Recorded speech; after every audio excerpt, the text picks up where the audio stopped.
嗨，大家好，这里是书名锦鲤，我是鱼弟，韩国鱼的鱼，兄弟姐妹的弟。王佑正的正常发挥，自开设以来，不断的刷新着台湾 YouTube 的各种记录。从频道开设5天，订阅就突破10万，现至今1个多月，订阅已经17万多了。发布了12条视频，有270多万的观看，现在还在不停的刷新着，几乎他的每一条视频都能上热搜。正常发挥之所以如此火爆，无非就2个原因：第一个，专业；第二个，蓝营韩粉的支持。我们说的专业，分为他的专业的拍摄器材和专业的拍摄人员，这对于做 YouTube 来说是非常非常重要，也是对于一些自媒体个人的直播主来说是非常烧钱的一个门槛，一般人还支撑不住。所以呢，正常发挥拥有这个先天的优势。更难能可贵的是，他这些专业的拍摄人员，各种灯光、各种化妆，这些不是普通的个人直播主能做成的啊。第二个专业呢，就是说他有专业的主持和专业的策划，这个更是普通的我们个人直播主所能达到的。王佑正他本来就是一个专业的电视主持人，对吧？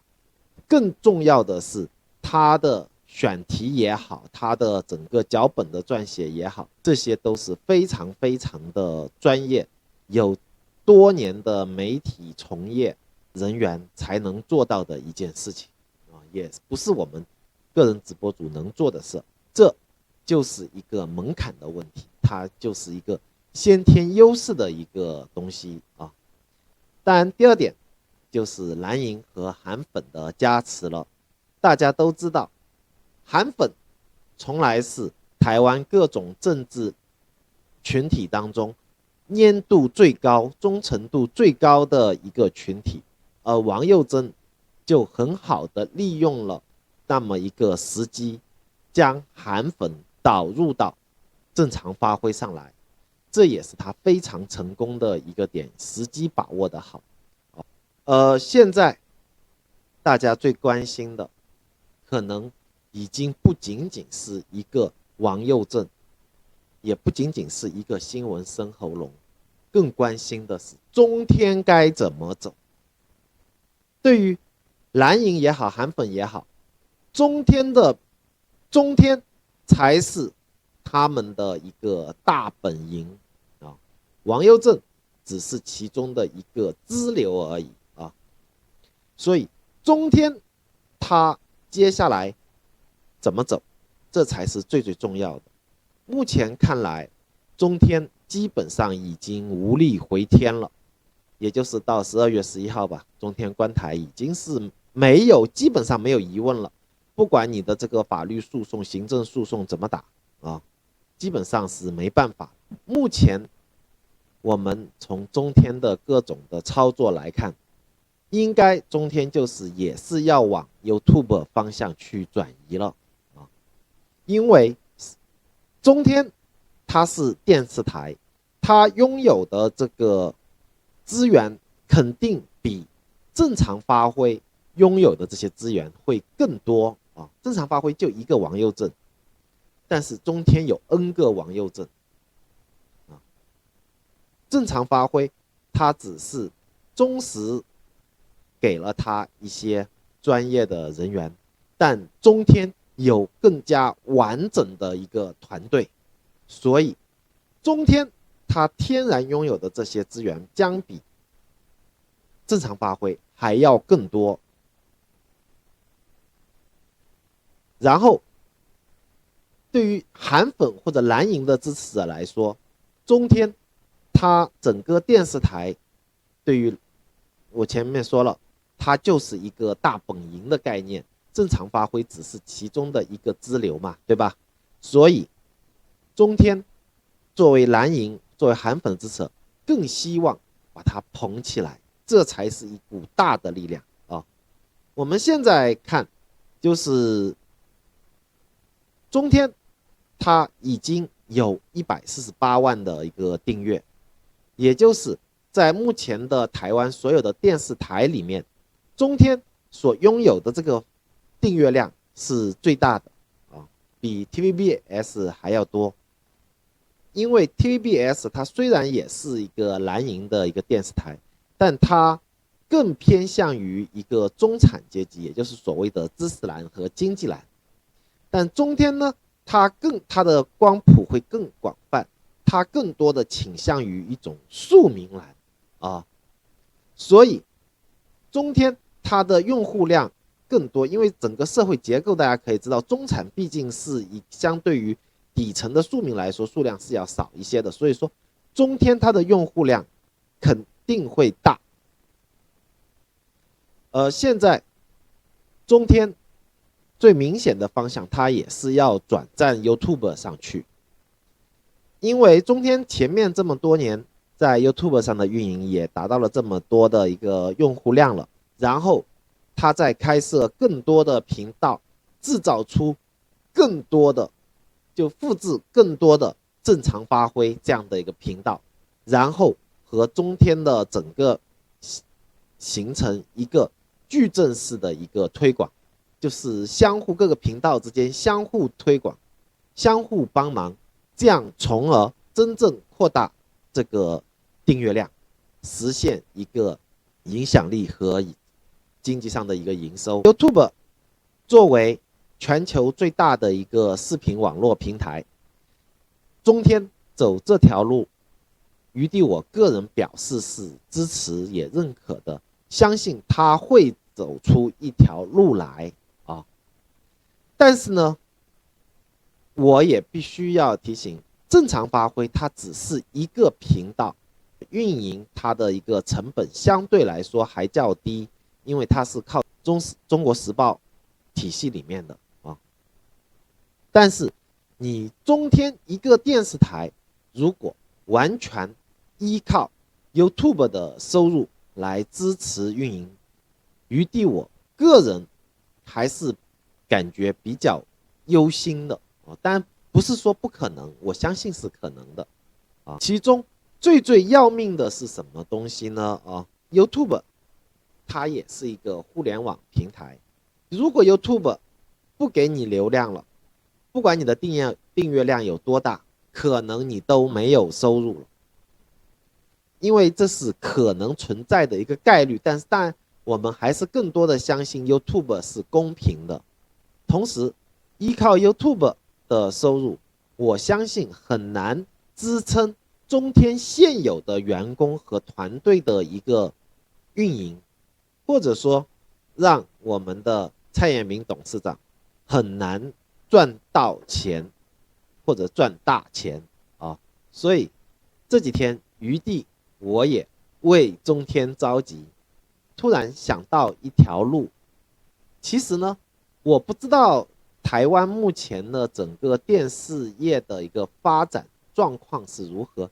我只是根据大陆的一个有线电视的一个发展的情况，想到是否中天可以朝这个方向迈进。这是什么呢？就是 OTT。 中天原来是一个媒体企业，它所处的行业是媒体行业，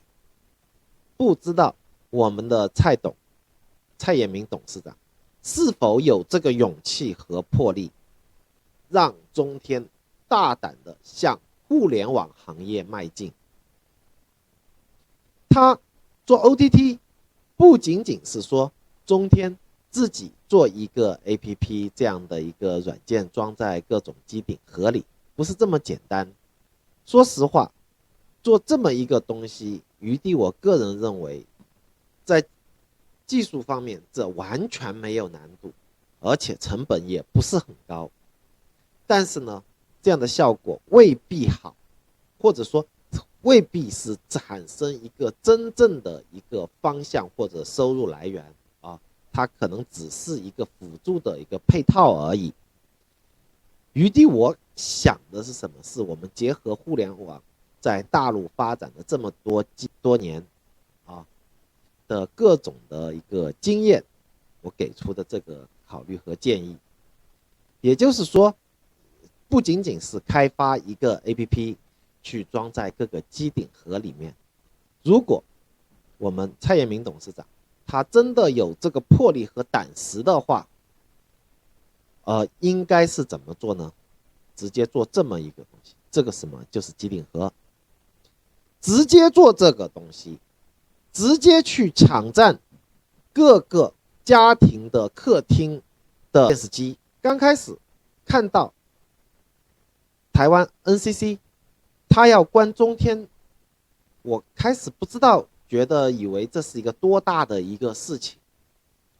然后经过了解之后才知道，其实他只是把中天新闻这么一个节目从有线电视网络里边的这个52频道把它给拿掉。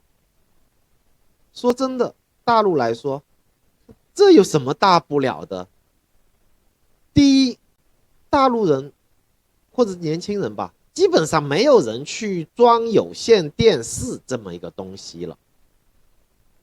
基本上是用要么是网络服务商，像我们的中国电信也好，移动也好，联通也好，他们免费会送的那个 IPTV 的机顶盒啊，要么就是自己买一个机顶盒去装各种各样的一个电视的一个软件，基本上很少有看有线电视了。当然啦，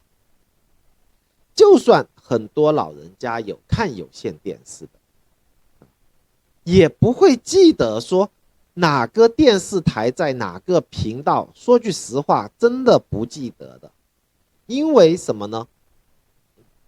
在中国大陆，它的有线电视公司各个电视台的分布都不一样的，有些是把中央1套、2套、3套、4套放在1、2、3、4、5、6这样放下来，有些是怎么放在前面，有些放在后面，有些是先放地方台的怎么样，都不一样的。所以说根本就没人在乎这个什么频道是哪个频道的问题。所以余地我就产生了这么一个好奇，我就去了解，我发现台湾虽然这几年也是有线电视下降的很厉害，但是好像 OTT 也好，或者台湾是中华电信的 MOD 也好，好像这个比例还没有大陆那么高哦。当然这我未必准确了哦。所以我就想着这里是不是一个对于中天来说是不是一个很好的一个契机？怎么说呢？中天除了去做这个 APP 之外，再去直接做这个机顶盒，然后直接通过一定的门槛，未必是钱啊，可以是免费的，或者说是要什么条件的，甚至这个门槛越低越好啦啊，基本上没门槛也行啦，直接派送，直接抢占客厅里的电视机，这才是最好玩的一件事情。就直接派送这个机顶盒，然后把中天的 APP 不一定是一个哦，中间可以做一系列的一个 APP 分，比如说收费的会员的一个 APP， 或者说是免费的频道的 APP， 或者说娱乐的 APP， 是吧？都是中天的内容，可以放一堆进去，然后把它设置成不能卸载，就可以了。或者还有一个方法，也就是中天做好这些 APP 之后，是吧？然后跟其他台湾的做机顶盒的一个厂商谈合作，直接绑定这个中天的 APP 都可以啊。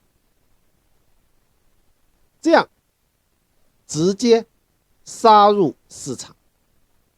这就是中天凤凰涅槃的开始。可能这里会有法律问题，或者要法律法规的门槛的问题，这个我不是很清楚。但是如果台湾它可以去卖这个机顶盒，那我相信中天送这个完全没问题。然后大家都会想着，这是不是中天的成本会很高？我这么跟大家说吧，其实这个机顶盒我不知道台湾现在的零售价是多少，其实这东西成本非常低，非常低。就是说，当然看你这个机顶盒的一个配置的问题，里边的各种性能的问题，但是做低配是完全没问题的，看看电视完全 OK 的。我不知道台湾做这一块的工厂多不多，反正到大陆深圳找这样的代工厂是一抓一大把的啊。它的成本，如果你批量大，比如说几万个做的话，成本应该不高于20元人民币，也就是台币应该不会超过100新台币，也就是这么一个成本啊。如果我们中天比如说派送100万台，那才多少钱？才1亿新台币啊！相信这个投入，无论从经济还是政治方面，都是稳赚不赔的，而且它是直接冲击台湾现在的有线电视的市场格局和机顶盒市场的一个格局，可以把有线电视冲个稀巴烂都有可能啊。当然了，切记，做这个项目，除了中天原来的一些节目或者是应对互联网的各种的内容生产制作之外，不要再去做其他的内容，也不用再去购买其他的内容，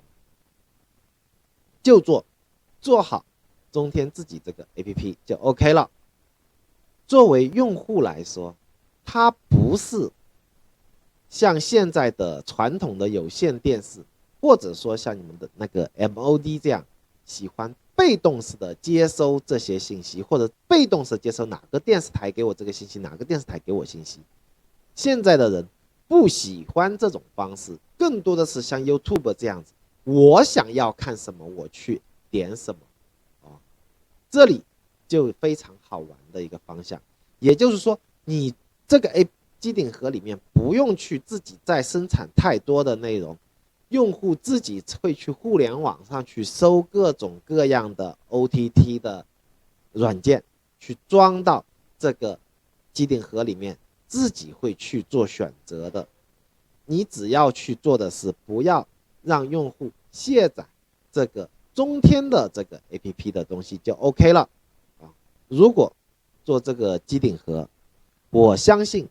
它未来的用户的一个扩展会非常的快速啊。第一，它是低门槛的一个派送和安装啊，相信会很多人会接受，而且它直接是冲击的是现有的有线电视的一个市场和现有机顶盒的一个市场。第二，韩粉也好，蓝营的支持者也好，都会积极的拥护并安装在这家里的电视机上。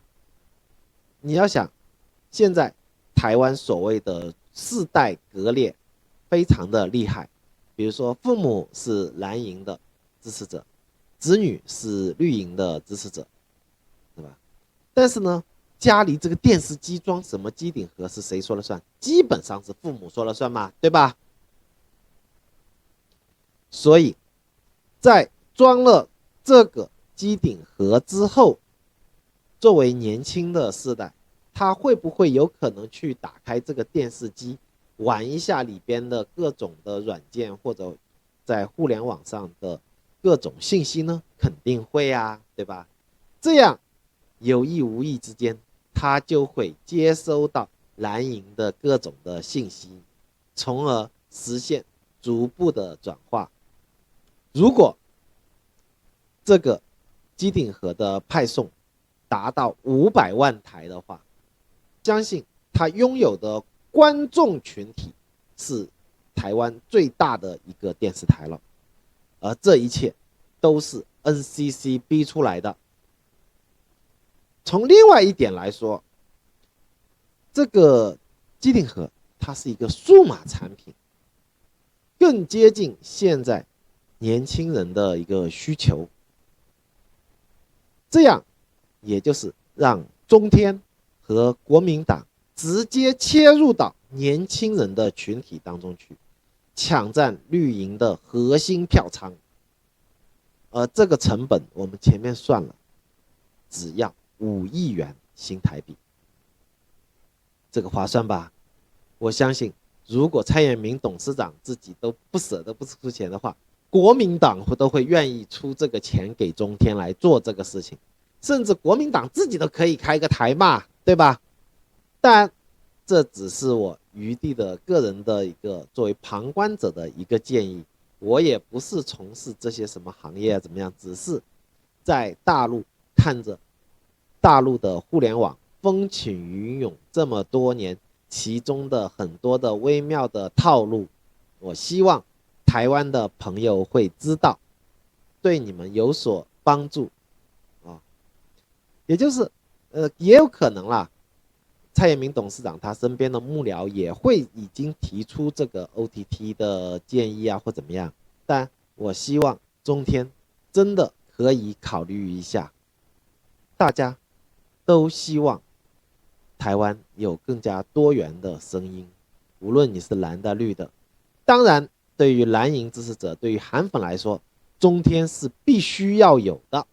啊。所以即使他被有线电视网给赶出来了，但是中天完全可以借此机会更加深情的去拥抱互联网，去做 OTT， 成为台湾最大的电视台加互联网公司都有可能。这就是我今天跟大家聊的内容。但余地我真心的希望中天未来会越来越好，蓝营的影响力，蓝营的支持者会越来越多，好吧？如果你觉得余地今天说的还挺靠谱的，就点个赞，订阅我们庶民锦鲤啊！当然，更多的分享出去是必须的，因为这样就有可能会被中天的高层看到，好啊，再见。